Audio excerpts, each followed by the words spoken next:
Shout out to Squarespace for sponsoring this video. Hey guys, Spirit of the Lie here. We're barreling toward the next DLC, and like a student taking an online course trying to cram a whole semester into the last week, I'm sneaking out one more Three Kingdoms overview, this time with the Wu.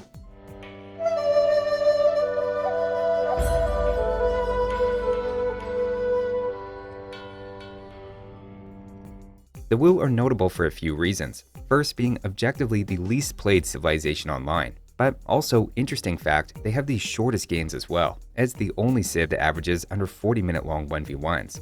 We'll explore their bonuses, units, and text to explain that, to perhaps woo a few more of you into playing the civ more often.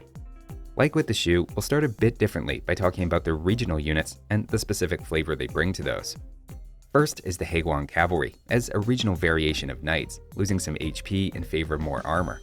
Generally, they beat knights head-to-head, but are worse against spear and ranged units, making them feel a bit less versatile and more like melee specialists. That said, Wu specifically get a free +2 attack on these in Imperial Age, and are in fact the hardest hitting of the Three Kingdoms, ending up on a similar tier to Byzantine paladins in melee, with significantly lower upgrade costs, though the downside is they take far fewer arrows.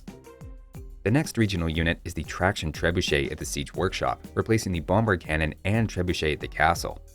Like all Traction Trebuchets, they're worse against buildings than regular Trebs, but give you some useful mobility. Wu in particular can give these 2 extra projectiles, which marginally increase their damage against buildings, while also having a bit more of an area damage effect against units. They're in fact the only Traction Trebuchets that can take out an onager in one shot, and are definitely the hardest hitting, so Wu typically make quite a few of these. The last regional unit is the Lo Chuan, to replace the Cannon Galleon as your anti-building naval unit, and is even better in that role. Again, these can fire extra projectiles for Wu with a unique tech, and continue their hard-hitting anti-building theme. With that though, let's jump to the Wu's bonuses, starting with their team bonus, letting them and their allies build houses in half the usual time, saving 12.5 seconds each.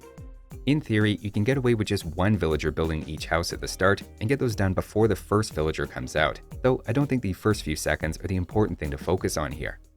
The greater impact, I think, is for walling, where a house blocking 2 tiles can in this case be built even faster than 2 palisade walls, helping make sure the keep is enclosed. Long term, there's also an economic benefit here as well, when you consider how much building time you cut down, which could be worth in the ballpark of as much as 150 extra resources worth of time. I wouldn't call it the best team bonus, but it definitely helps in a few different ways.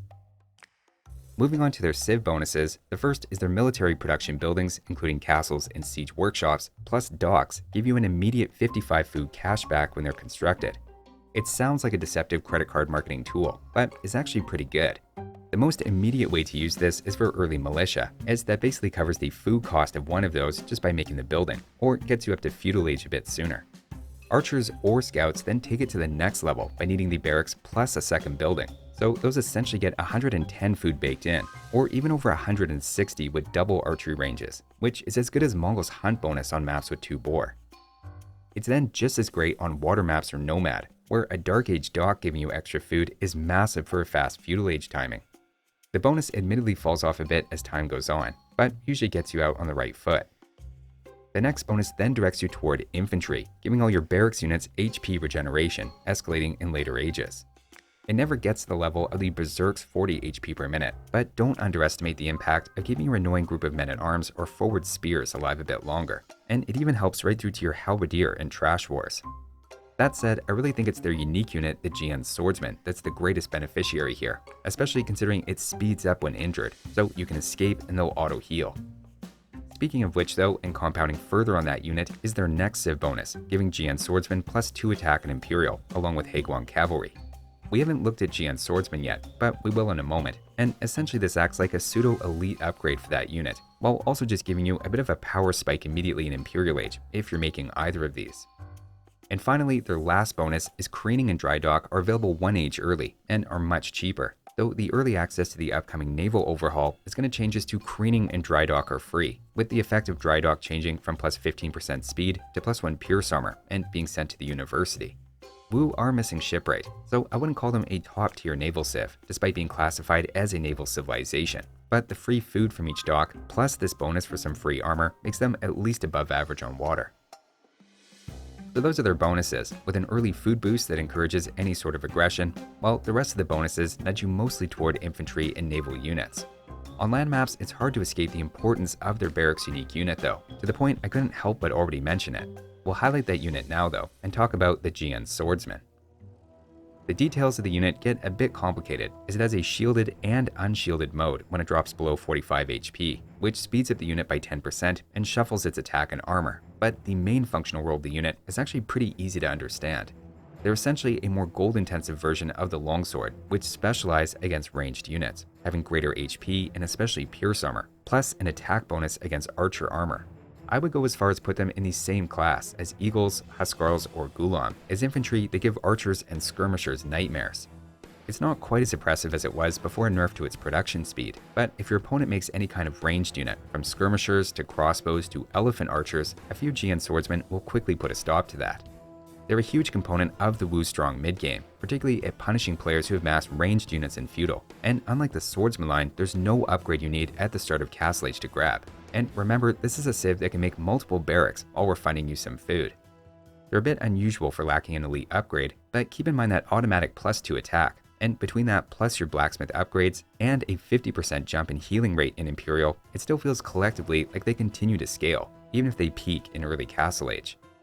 The flip side is they're very weak in melee, being handled by knights, and especially the longsword line, as Jian Swordsmen are shock infantry and take a very large bonus in that matchup, similar to Eagle Warriors. Basically, just don't use these against melee units, as that's something more for your Hei Guang cavalry or crossbows to deal with. Keep in mind, this is just a freebie barracks unique unit though, and their traditional unique unit at the castle goes in a totally different direction, with the Fire Archer.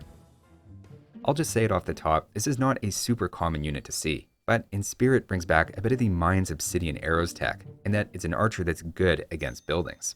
They fire multiple arrows when targeting units, so at first they might seem like they'd be good for bulk DPS, but between the lack of thumb ring and a very slow reload rate, they actually end up being just a more expensive version of a generic crossbow that does essentially the same or slightly less damage against units while costing 20 more wood. That's not really the way it's used, except in a pinch when cornered. Instead, the main use case is outranging things in Castle Age, as when it attacks buildings, it automatically gains +4 range and has a hidden +4 bonus. With Bodkin Arrow, they actually have 11 range, which is enough to safely pressure castles, even if those also have Bodkin Arrow, though they still take a while to chip away at those. It's almost less of an archer and more of just early access to a weak Trebuchet type of unit, and makes mid-game castles feel a bit less invincible. Something that really helps the unit in that role is then your Castle Age unique tech Red Cliff Tactics, which gives fire archers a fire animation and deals 5 extra guaranteed burn damage to buildings. With that tech, you're really cooking with gas, doing over double the damage against castles, and a moderate group of just 15 fire archers deal as much damage to a town center as 3 mangonels from the safety of 4 extra tiles away. They're a little expensive to tech into in practice, and die pretty quickly against units, but it's a unit you can play around with. Continuing with that unique tech though, in addition to more than doubling your fire archer's damage against many buildings, it also gives your demo ships an extra guaranteed 25 fire damage against units they hit. So it's really a unique tech that doubles down on a couple of niche units for Wu. Their other unique tech improves a couple of your Imperial Age anti-building units, with the Traction Trebuchet and Low Chuan gaining 2 extra projectiles. These are relatively weak compared to the main projectile, dealing just 10 melee and +40 against buildings with low accuracy, but I find is very good for the Traction Trebuchet in particular. Not only do they end up with noticeably more damage against buildings, but it gives them a bit of an area damage effect against units that makes your shots a lot harder to dodge. It's not crazy expensive either, considering it's nice for both land and water maps, helping to take down expensive things like castles. So those are their unique units and techs, adding some variety and pushing up the ceiling on a few units. Next, let's quickly talk about their hero, Sun Jian. He's 500 food and gold and increases the speed of nearby non-siege military units by 15%. The fact he's a mounted unit makes him an especially nice pairing with Hei Guang, and they're actually identical speeds, so he fits right in. But speeding up infantry or archers is also useful as well. Like fire archers, you don't see them particularly often, as heroes are quite expensive and can be easy targets. You definitely don't need to use heroes if you're on the fence, but it's something to play around with and see if you find them to be worth the cost. Next, let's move on and check out their tech tree, starting with the archers. They're not really an archer civ per se, lacking thumb ring, the final armor, and have a very limited cavalry archer line, though with cavalry archers being so popular these days, you still see those used anyway. Opening archers or going one-range skirmishers are solid strategies, with over 100 extra free food when doing that on even one range, and over 150 free food with double ranges in a barracks. Including the fire archer here gives some extra points for a different sort of archer look in the mid-game, and I like it enough for a B, with some solid use cases, but again, this isn't really an archer civ in the long run. Next up for infantry, they have everything but gambazins, while the Jian Swordsman has the anti-archer and skirmisher thing covered. It's a very good men-at-arms opening, very dangerous Jian Swordsman in the mid-game, and late-game you still have all your infantry healing 30 HP per minute.